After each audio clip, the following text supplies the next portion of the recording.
আপনার বাচ্চা কি ঘুরতে থাকলে ঘুরতেই থাকে? লাফাতে থাকলে লাফাতেই থাকে?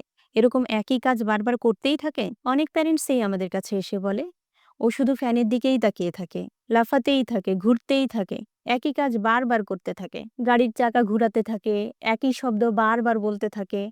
অনেক সময় একই শব্দ বারবার বলে একদম বিরক্ত করে ফেলে।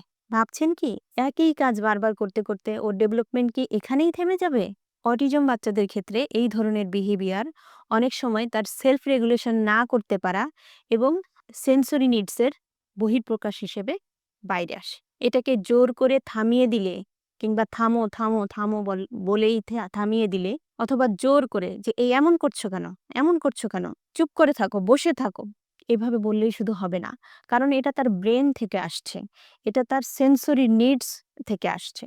সো এমনিতেই এটা থেমে যাবে না। এর জন্য অবশ্যই যেটা দরকার প্রপার একটা গাইডলাইন দরকার যে এই সিস্টেমটা কিভাবে আস্তে একটা নরমাল রেগুলেশনের ভিতর নিয়ে আসা যায়। আইএনডিআর এ আমরা যখন ডেভেলপমেন্টাল অ্যাসেসমেন্টটা করি তখন আমরা খুব ভালো করে ফাইন্ড আউট করার চেষ্টা করি এটা কি তার সেন্সরি নিডস এর জন্য এমন হচ্ছে নাকি এটা তার আসলে বিহেভিয়ারাল ইস্যুস নাকি অন্য কোনো বিষয় যার ফলে সে বারবার এ ধরনের রিপিটিটিভ কাজ করছে নাকি এটা শুধুই মাত্র অটিজমের যে রিপিটিটিভ আচরণ যেই আচরণের ফলে সে নিজেকে কন্ট্রোল করতে পারছে না সেখান থেকে আসছে।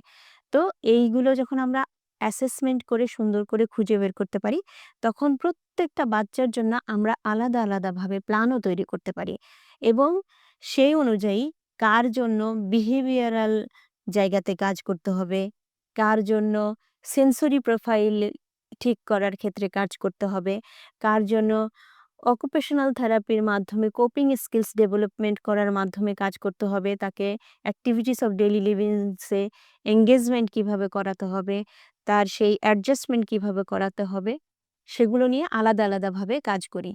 এবং আরও যেটা নিউরো ডেভেলপমেন্টাল টেকনিক ব্যবহার করে তার gross motor function, fine motor function, তার খেলাধুলায় অংশগ্রহণ, দৌড়ানো, লাফানো এই সবকিছুকে কিভাবে প্রপার কন্ট্রোলিং ওয়েতে করা যায় যেটা সে বুঝে করবে এবং নির্দিষ্ট মাত্রায় করবে।